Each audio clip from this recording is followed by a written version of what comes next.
em nome de Jesus. Amém? Por favor, acompanhem conosco 2 Reis, capítulo 7, a partir do verso 1 até o verso de número 10. Então disse Eliseu: ouvi a palavra do Senhor, assim diz o Senhor: amanhã, quase a este tempo, uma medida de farinha haverá por um ciclo, e 2 medidas de cevada por um ciclo à porta de Samaria. Porém, um capitão, em cuja mão o rei se encostava, respondeu ao homem de Deus e disse: eis que, ainda que o Senhor fizesse janelas no céu, poder-se-ia fazer isto? E ele disse: eis que o verás com os teus olhos, porém daí não comerás. E 4 homens leprosos estavam à entrada da porta, os quais disseram uns aos outros: para que estaremos nós aqui até morrermos? Se dissermos, entremos na cidade, há fome na cidade, e morreremos aí. E se ficarmos aqui, também morreremos. Vamos nós, pois, agora e demos conosco no arraial dos Círios. Se nos deixarem viver, viveremos. Se nos matarem, tão somente morreremos. E levantaram-se ao crepúsculo para irem ao arraial dos Círios, e chegando à entrada do arraial dos Círios, eis que não havia ali ninguém, porque o Senhor fizera ouvir no arraial dos Círios ruído de carros e ruído de cavalos, como o ruído de um grande exército, de maneira que disseram uns aos outros: eis que o rei de Israel alugou contra nós o rei dos heteus e os reis dos egípcios para virem contra nós. Pelo que se levantaram e fugiram no crepúsculo, e deixaram as suas tendas, e os seus cavalos, e os seus jumentos, e o arraial como estava, e fugiram para salvarem a sua vida. Chegando, pois, estes leprosos à entrada do arraial, entraram numa tenda, e comeram, e beberam, e tomaram dali prata e ouro e vestes, e foram e os esconderam. Então voltaram e entraram em outra tenda, e dali também tomaram alguma coisa, e esconderam. Então disseram uns para os outros: não fazemos bem, este dia é dia de boas novas, e nos calamos. Se esperarmos até a luz da manhã, algum mal nos sobrevirá, pelo que agora vamos e o anunciemos à casa do rei. Vieram, pois, e bradaram aos porteiros da cidade, e lhes anunciaram, dizendo: fomos ao arraial dos Círios, e eis que lá não havia ninguém, nem voz de homem, porém só cavalos atados e jumentos atados, e as tendas como estavam dantes.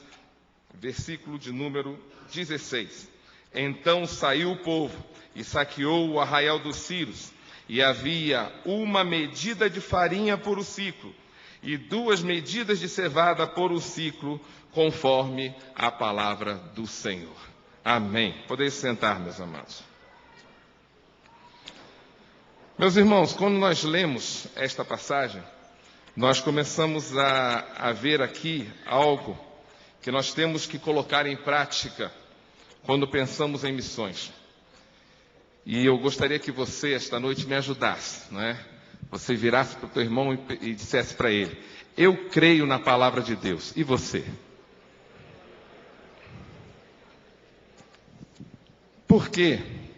Porque, amados, nós estamos falando em crer na palavra de Deus e em missões. Nós vimos aqui que o profeta virou para o rei, que estava numa situação de muita aflição, cercado, e deu a palavra que Deus havia dado a ele. E não houve fé da parte de um homem. E aquele homem colocou em dúvida a palavra de Deus. E eu quero dizer para você, quando nós falamos de missões, é a mesma coisa.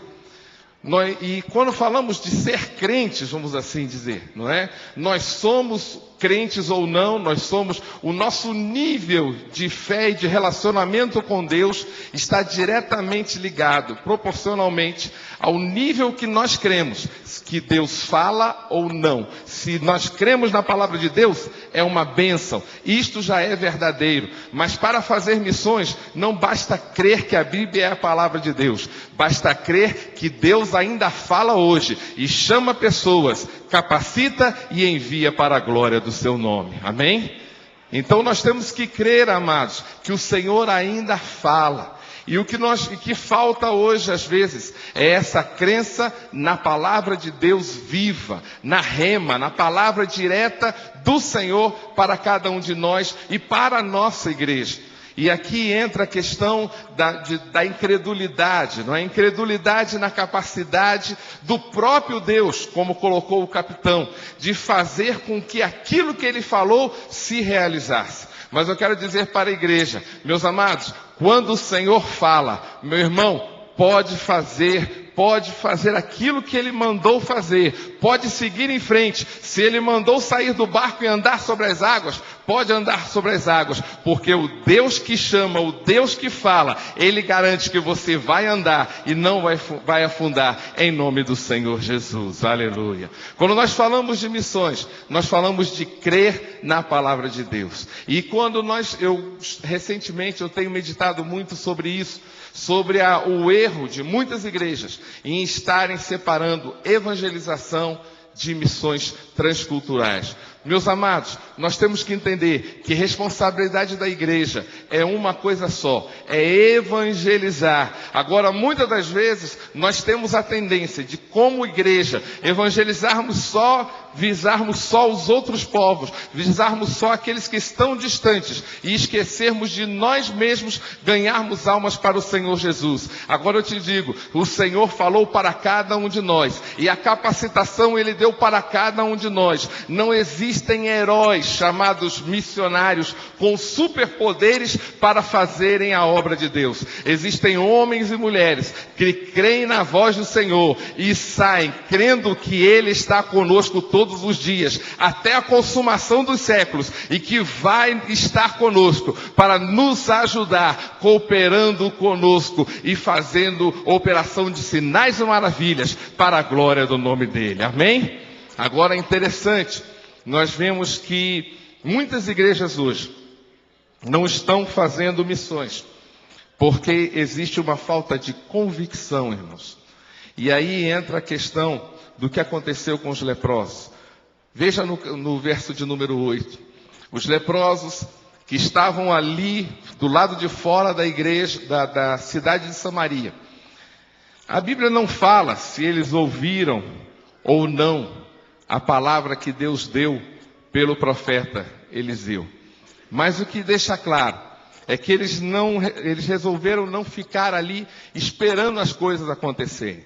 Eles resolveram tomar uma atitude. E quando eles tomaram a atitude de chegar ali no arraial dos círios, eles viram que Deus já havia agido.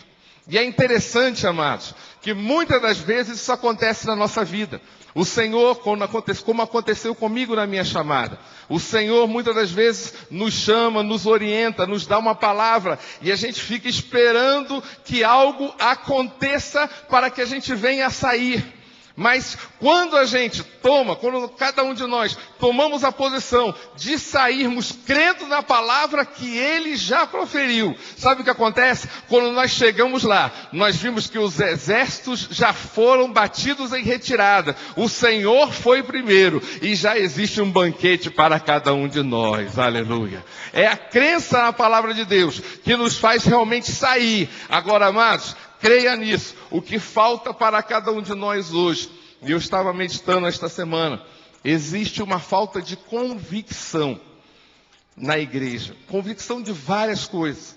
Convicção, em primeiro lugar, do tesouro que eu e você temos.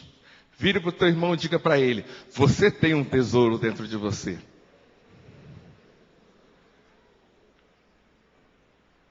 Olha que interessante. Os leprosos estavam com fome.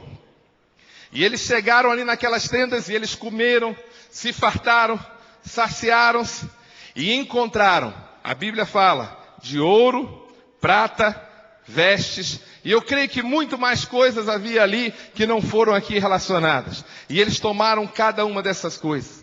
E o que acontece, irmão, que na vida cristã é a mesma coisa para cada um de nós. Quando nós viemos ao Senhor, nós estávamos com fome, nós estávamos com sede, mas nós encontramos o Jesus que é o pão da vida, que sacia a nossa alma, que veio matar realmente o desejo da nossa vida. Agora entenda bem, Ele depois fez fazer em nós surgir a fonte da água da vida de dentro de nós. Mas, amado, Ele também nos deu um tesouro. E muitas das vezes, a razão da igreja não sair para evangelizar é porque ela não tem consciência do tesouro que tem dentro de si.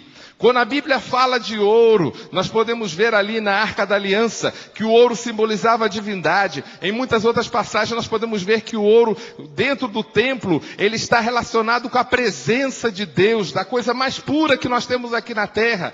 E eu digo para você, amado, a maior riqueza que você encontrou, porque eu creio que você, como eu, éramos leprosos, que estávamos famintos, mas nós chegamos na presença do Senhor e encontramos esse tesouro que nós muitas das vezes não damos valor. Qual é? É que nós encontramos o ouro da verdadeira presença de Deus na nossa vida. Isto é um grande tesouro, amado. Você não sabe como muitas pessoas aí estão pobres. Às vezes até pessoas bem estudadas, cientistas, pessoas capazes, que vivem aflitas, porque não conseguem crer que Deus existe. Não conseguem dar uma resposta para o seu anseio, porque tem esta dúvida. Mas eu e você, meu irmão, nós já encontramos o ouro. Nós não somente sabemos que Deus existe, nós vivemos em comunhão com Ele, aleluia. Nós temos esse Deus na nossa vida. Então, meu irmão, é uma coisa que nenhum dinheiro paga no mundo, é um tesouro tremendo, mas nós muitas das vezes não reconhecemos esse tesouro que temos dentro de nós. Quantos irmãos têm esse ouro na sua vida? Deem glória a Deus. Meu amado, isto é tremendo, você saber que Deus é real, você saber que Deus ouve a tua oração.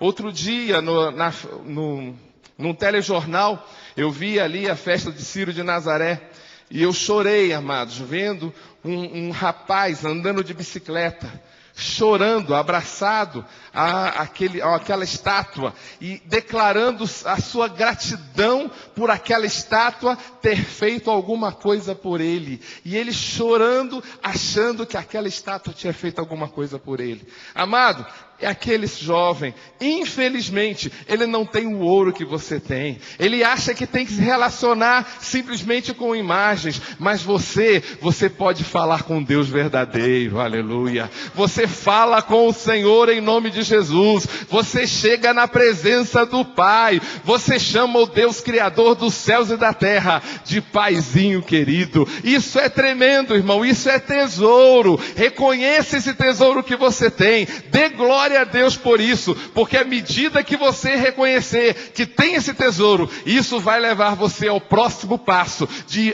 anunciar, de levar esse tesouro a outras pessoas, amém? Outra coisa que nós vemos, a questão da prata.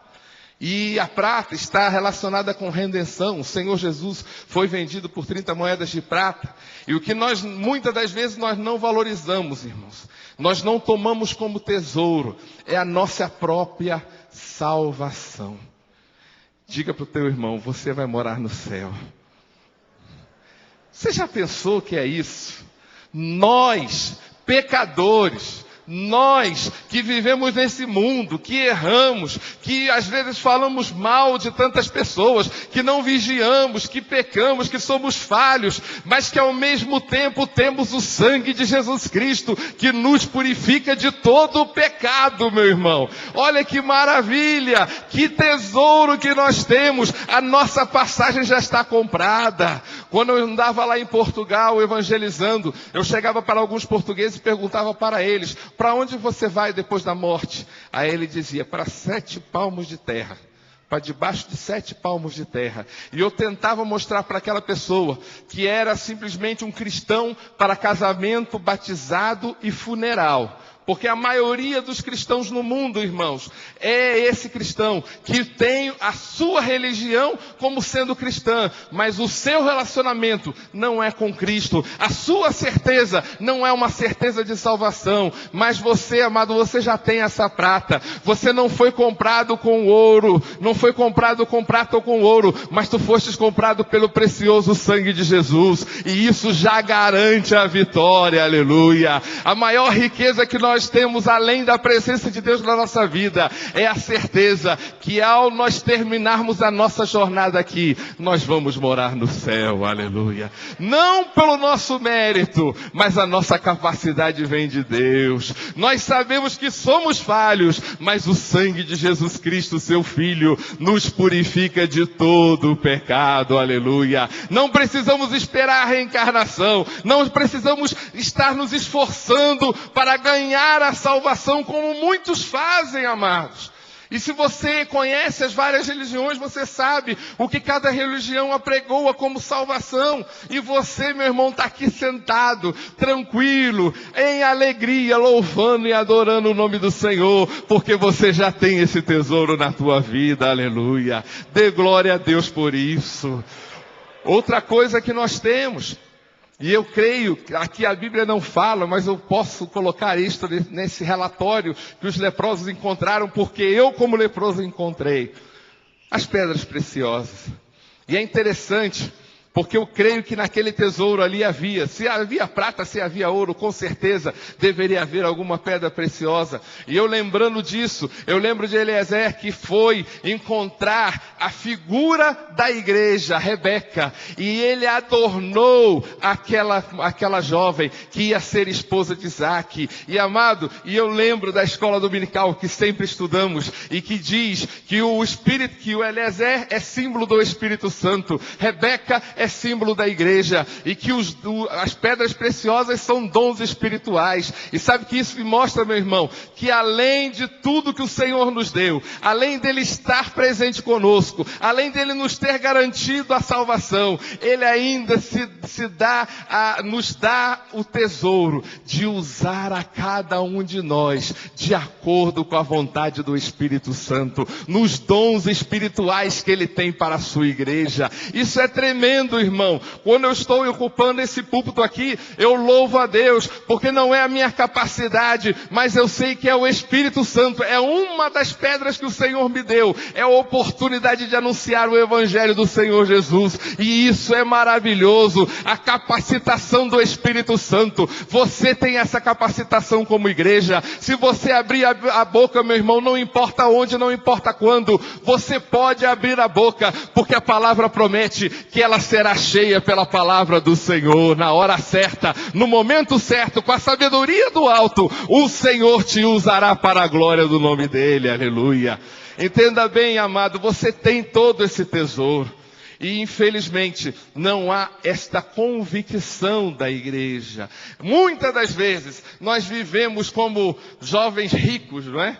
Como aqueles jovens que desperdiçam a herança, porque não sabem o quanto custou para os seus pais adquirirem. Mas, amado, tenha consciência disso. Você tem esse tesouro, e por ter esse tesouro, você precisa de uma outra convicção. Veja no verso de número 9. Então disseram um para os outros: não fazemos bem.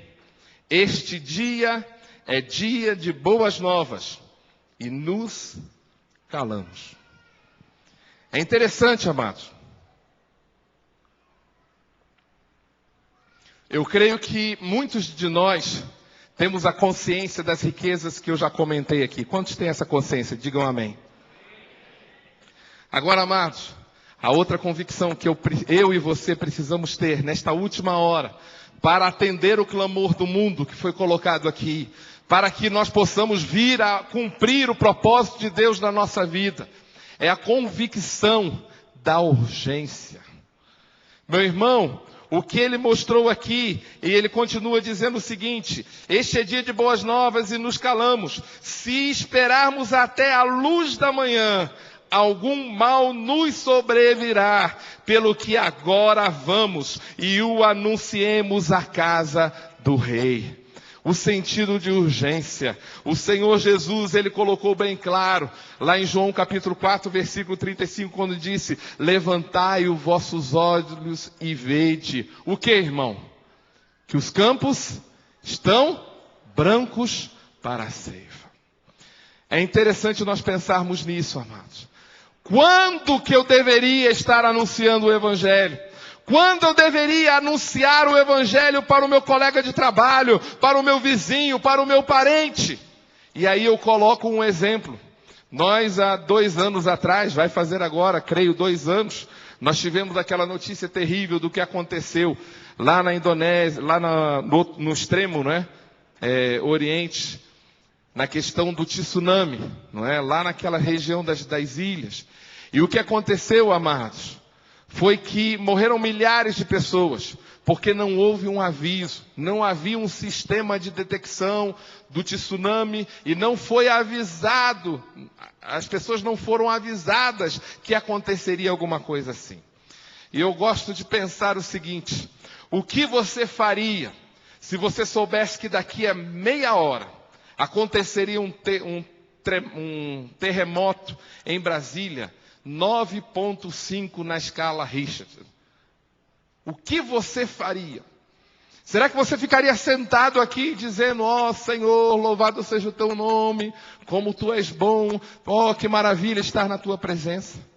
Será que você iria para casa dormir tranquilo, dizendo: ah Senhor, eu te dou graças porque eu sei que eu estou salvo, e se tu não me livrares eu vou para a glória estar contigo?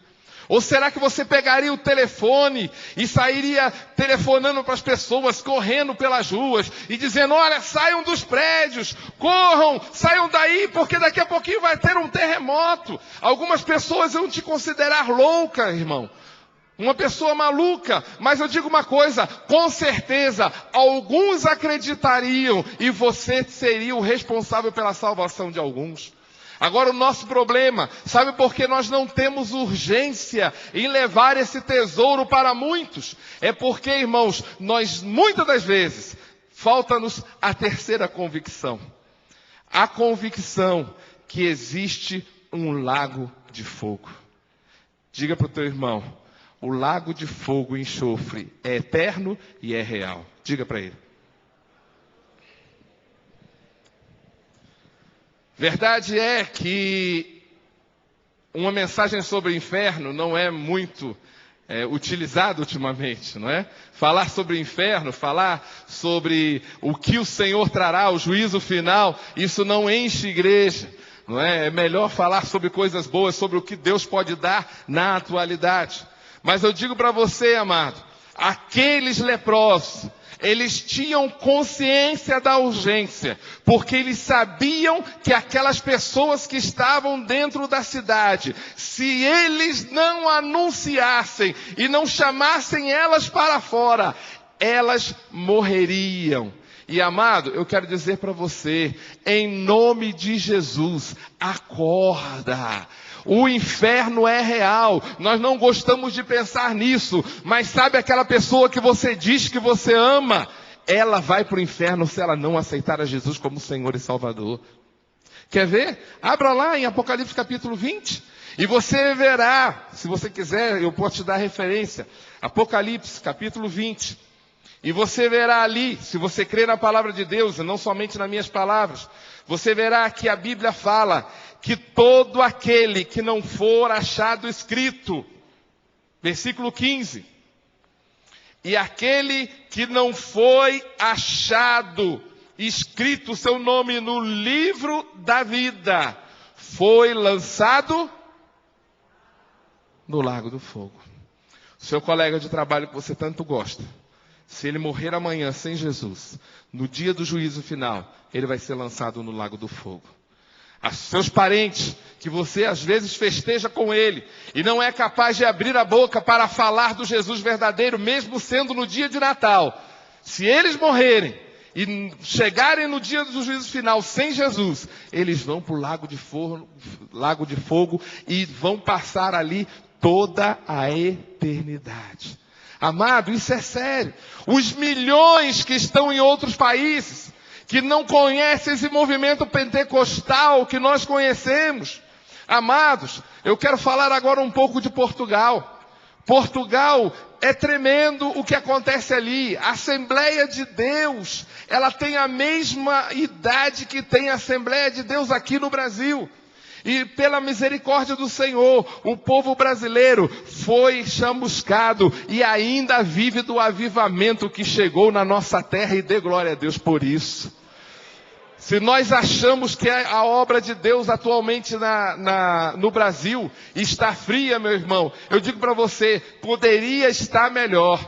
Mas eu posso também te dizer com toda certeza que é um dos maiores trabalhos que Deus tem realizado sobre a terra, entre as nações, e se encontra no Brasil. E é por isso a nossa responsabilidade. Nós temos um tesouro muito grande. As nossas igrejas estão cheias de talento, que muitas das vezes, me perdoe a palavra, pastor, ficam batendo a cabeça um no outro para poderem manifestar o seu talento dentro da igreja, sendo que o lugar de manifestar a glória de Deus não é somente aqui. O talento que Deus te deu não é somente para aqui dentro, é para que você vá lá fora levar a palavra do Senhor, levar o louvor do Senhor, fazer aquilo que Deus tem te enviado a fazer. Mas o que acontece conosco? Nós nos acomodamos. E em Portugal, amados, olha, as igrejas portuguesas, uma boa igreja lá, é uma igreja com 50 pessoas. Uma grande igreja é uma igreja com 200 pessoas. E quando a gente sabe de uma igreja ou outra, numa das capitais, né, numa das grandes cidades ali, que tem 1000 pessoas, nós nos alegramos e damos glória a Deus. E aqui no Brasil, 1000 pessoas, é uma igreja normal, é natural você encontrar 5, 10, 15 igrejas numa cidade como Brasília, numa cidade como o próprio Taguatinga, Ceilândia, que tenha 1000 pessoas frequentando. Isso é bênção de Deus. Agora, sabe qual é o problema, irmãos? Ali onde eu estava, numa cidade do norte chamada Amarante, eu estava numa cidade que tinha 25 mil habitantes, no município de 50 mil habitantes. E a nossa igreja, quando nós assumimos, tinha 16 pessoas e éramos a única igreja da cidade. Eu tinha que andar 30 quilômetros para um lado, para encontrar um outro companheiro para orar junto com ele. Porque eu não tinha obreiros, eram 16 membros, um bom berçário para a gente cuidar naquele lugar. Quando eu buscava outro irmão para o outro lado, vou achar uma outra igreja, andava 50 quilômetros para encontrar uma outra cidade, com uma única igreja evangélica. Esta é a realidade de Portugal, esta é a realidade da Europa. Mas, amados, nós temos a bênção de Deus, dê glória a Deus. Nós temos o avivamento. A igreja brasileira agora, ela tem também a riqueza financeira, não somente espiritual. Nós temos tudo para fazer missões, mas o que falta para nós às vezes? A convicção de que se nós não fizermos, estas pessoas morrerão e irão para o inferno. Quer seja, meu irmão, missão transcultural, quer seja evangelização, nós temos que ter esta consciência de que o Senhor está preparando um dia de juízo, e todo joelho se dobrará, e toda língua confessará que Ele é o Senhor. Aleluia. Agora, meu amado, se você ainda não é do Senhor Jesus, se você ainda não tem a certeza que o seu nome está escrito no livro da vida, a palavra de Deus diz que se com teu coração creres e com tua boca confessares que Jesus é Senhor da tua vida, você já estará salvo. Então é muito fácil, irmãos. Agora o que acontece, igreja? Falta-nos esta consciência. Agora sabe o que falta mais? A consciência, a convicção de que nós fomos capacitados a superar essas barreiras para levar essa mensagem às pessoas que necessitam.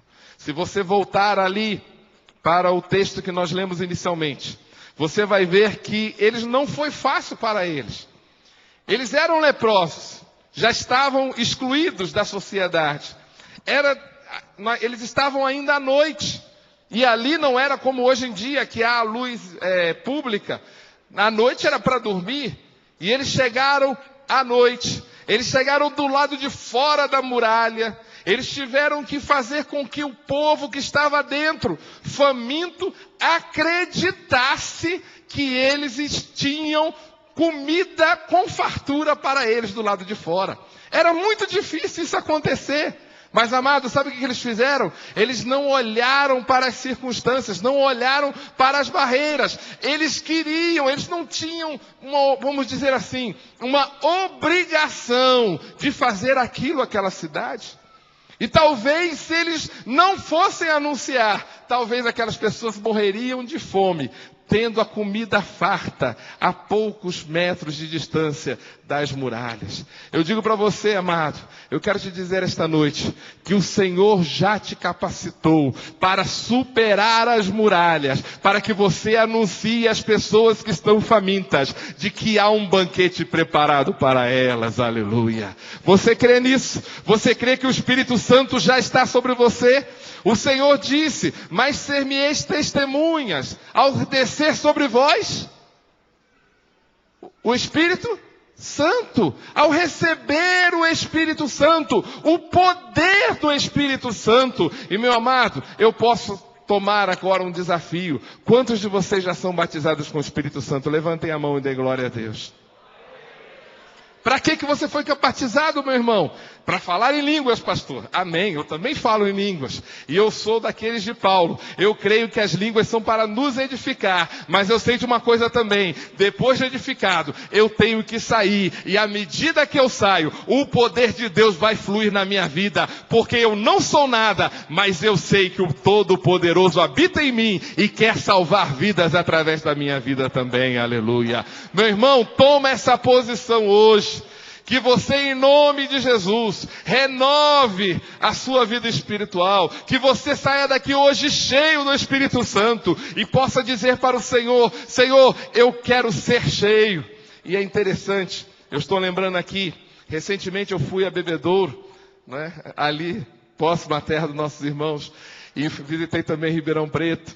E o que aconteceu foi que um dos pastores estava compartilhando comigo, que ele estava fazendo uma campanha, pedindo a Deus, Senhor, eu quero ser mais usado por Ti. Eu quero ter mais unção na minha vida. E ele fez uma campanha de 70 dias de oração, pastor. Ele orou durante 70 dias, 2 horas por dia, pedindo ao Senhor mais unção na sua vida. Sabe o que o Senhor falou com ele? O Senhor falou com ele o seguinte, no meio da campanha, o Senhor falou com ele o seguinte, meu filho, a minha unção é igual o maná. Ela é dada por porção diária, à medida da tua necessidade. Sabe o que isso quer dizer, amado? Você não pode ficar esperando dentro da igreja que o Senhor venha te capacitar. Aqui não, eu quero sentir que eu estou cheio de poder para ir orar por paralíticos. Não, mas eu digo uma coisa, eu digo que o Senhor Jesus disse, estes sinais seguirão aos que creem. Em meu nome expulsarão os demônios, falarão novas línguas. Se beberem alguma coisa mortífera, não lhes fará dano alguns. E porão as mãos sobre os enfermos e os curarão. Aleluia. Sabe o que o Senhor está esperando para liberar poder na tua vida? A ousadia de você orar por pessoas, de você falar dele, desse tesouro. E eu posso encerrar a minha palavra só com um testemunho daquilo que nós vimos ali. Eu não gosto ao contrário, né? O Senhor não tem me liberado falar muito daquilo que nós vivenciamos ali, a não ser quando Ele nos lembra durante a palavra. E uma das coisas que eu posso dar um relato muito simples, muitas coisas aconteceram, irmãos, e tudo foi para a glória de Deus, tudo foi para a edificação do reino na nossa vida enquanto tivemos como missionários. Mas um testemunho muito simples, para você ver que isto pode acontecer com você. Eu fui um dia comprar pão. E cheguei ali na padaria, olhei para aquela senhora que todo dia me servia o pão. E olhei e vi que ela estava com o semblante caído. Portuguesa, sabia que eu era pastor. E eu virei para ela e perguntei, não me lembro mais o nome dela, dona fulana, o que a senhora tem? Ela disse, não estou bem hoje não, estou passando mal. E eu virei para ela, porque eu tinha ouvido falar uma palavra de um pastor que ensinou para nós, missionários ali em Portugal, que uma melhor maneira de evangelizar alguém é orar pela necessidade desta pessoa e deixar que Deus faça o resto. E sabe o que aconteceu, irmãos? Eu peguei e quis fazer o teste. E eu, quando vi aquela senhora, eu disse, dona Beth, a senhora crê em Deus? E ela disse, creio. E as pessoas ali comprando pão. Eu não separei ela para a igreja. Não, no meio da padaria. A senhora me permitiria orar pela senhora? Para que Deus pudesse tocar na senhora e lhe dar saúde? Ela disse, eu quero. Então me dê a sua mão. E ela do lado de lá da padaria, eu do lado de cá do balcão. E eu peguei a mão dela, fechei os olhos e disse, Senhor Jesus, toma a tua filha nas tuas mãos. Repreende todo o mal para a tua glória. Isto eu te peço, amém. Quanto é o pão? Quanto é que é o pão? E não fui falar da Bíblia, simplesmente isso. Deixei o resto com Jesus. Paguei o pão e fui embora. No outro dia, voltei para comprar pão. E ela virou e eu perguntei para ela, e aí, dona Beth, como é que a senhora está? E ela disse, pastor, quando o Senhor orou por mim, saiu um peso de cima do meu corpo. Dê glória a Deus. O que aconteceu, pastor? O Senhor operou. Houve liberação do tesouro que eu tenho na minha vida. Mas eu, irmão, eu não sou o tesouro, eu sou um vaso de barro. Mas como diz Paulo, este tesouro está num vaso de barro para que a glória seja dele. Aleluia. Você tem um tesouro, você é um vaso de barro. Mas eu garanto a você, meu amado, quando alguém lá no teu trabalho disser assim, eu estou com dor de cabeça, e você virar para ele e dizer, posso orar por você? Ele vai se assustar, e ele vai dizer, pode?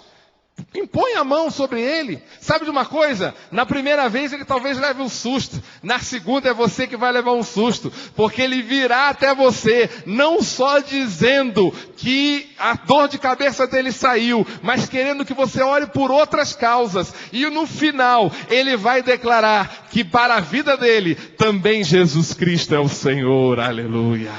Meu amado, nós temos que crer, nós temos que ter essa convicção.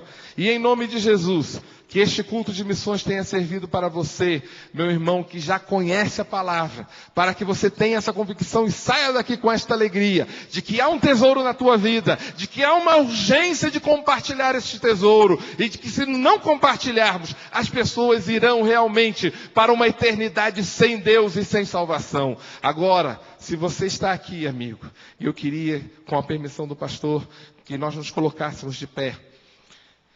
Talvez exista pessoas aqui que ainda não têm este tesouro, que a sua vida ainda é vazia, que talvez o rumo da sua vida ainda esteja sem destino. Ele não pode dizer com a convicção que nós podemos, não por nós mesmos, mas pelo Senhor, de que nós temos uma vida após a morte, e que a nossa vida eterna já começou. Diga para o teu irmão, a minha vida eterna já começou, e a tua?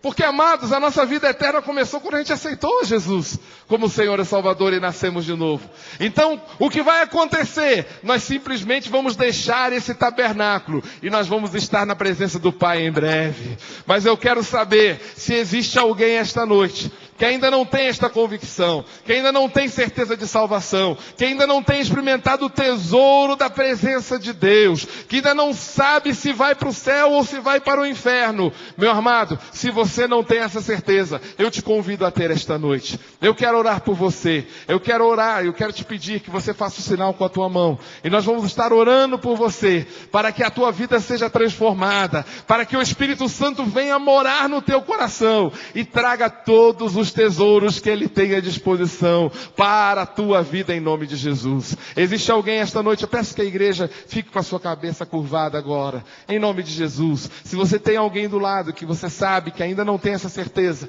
fale com ele. Onde está a primeira pessoa? Tem alguém esta noite que quer aceitar a Jesus como Senhor e Salvador? Ali em cima existe alguém. Todos aqui têm certeza que ao atravessarem a rua, Deus nos livre e guarde. Mas será que esta noite, se a morte bater à nossa porta, será que eu posso ficar tranquilo e dizer, eu sei para onde eu vou para a presença do Pai? Quantos podem levantar a mão e dar glória a Deus? Eu quero ver esta noite. Amém, amados. Então eu peço a você agora, nós vamos orar para encerrar. E eu vou pedir ao Espírito Santo. E a Bíblia diz que o Espírito Santo convence. E eu quero esta noite pedir que o Espírito Santo convença você do tesouro que você tem. Que o Espírito Santo convença você da necessidade, da urgência de levar a palavra para outros. E que você possa ver pelos olhos espirituais. E esta semana eu estive pensando, muitas das vezes os crentes não precisam. Ali está uma jovem, quer aceitar Jesus como seu Salvador. Deus abençoe. Amém. Dê glória a Deus, igreja. Amém. Glória a Jesus. Deus abençoe. E uma das coisas que eu pensei essa semana, e pode ficar tranquilo porque eu não orei, mas eu pensei que muitos crentes não precisam ter sonhos com o céu, mas uma boa noite de sonho, tendo a presença no sonho da realidade do inferno, era necessária para alguns, para que nós pudéssemos ver o que realmente espera aqueles que não têm Jesus no seu coração. É por isso que essa igreja é missionária. É por isso que eu tenho dedicado a minha vida a missões. E é por isso que eu quero que esta noite você dedique a sua vida também. Talvez não a ir a outro país, mas a falar de Jesus a quem necessita. Se você quer ter esse compromisso com o Senhor, curve a tua cabeça e fale com o Senhor agora. E diga para Ele que você deseja falar dEle. Que você deseja compartilhar esse tesouro. Que você vai ter esse compromisso de saciar as almas que estão sedentas. Confiando na sua palavra. Confiando que Ele vai te capacitar. Porque a nossa capacidade vem de Deus. Curve a tua cabeça agora. Vamos orar pela jovem. E vamos pedir ao Senhor, pela vida dela e por cada um de vocês esta noite. Senhor Jesus, eu te agradeço, Senhor, pela tua palavra ministrada esta noite. Te peço perdão, Senhor, pela imperfeição deste vaso. Mas dou a Ti toda a honra e glória, Senhor. E te peço agora, Senhor, que Tu venhas sobre a vida desta jovem. Oh, Senhor, numa idade tão tenra, mas que chega a Ti declarando, Senhor, que Tu és Senhor da sua vida. E eu te peço agora, Espírito Santo de Deus, entra neste coração, faz neste coração morada, traz, Senhor, a este coração todo o tesouro que Tu tens para esta vida. E que ela se torne não somente, Senhor, alguém enriquecida pela Tua glória, mas enriquecedora de outras. Faz dela, Senhor, uma atalaia para a glória do Teu nome. Senhor, eu te peço também pela Tua igreja. Oh, aqui, Senhor, em Taguatinga Norte. Eu te peço que Tu levante homens e mulheres convictos, Senhor, da riqueza que tem nas suas vidas. Convictos, Senhor, da urgência. Convictos, Senhor, da capacidade que Tu tens dado. E que Tu venhas a usar a cada um. Que esta igreja te encha. Que esta igreja, Senhor, não caiba para a glória do Teu nome. As vidas que virão através dos Teus instrumentos que Tu tens esta noite aqui. Salva almas, Senhor. Usa os Teus filhos. E que nós possamos chegar aí na Tua presença e declarar, Senhor, que nós fizemos aquilo que Tu nos deste, Senhor, para fazer. Que nós possamos ser chamados servos bons e fiéis e entrarmos no gozo do nosso Senhor. Que a Tua mão nos abençoe e nos capacite, em nome de Jesus. Amém.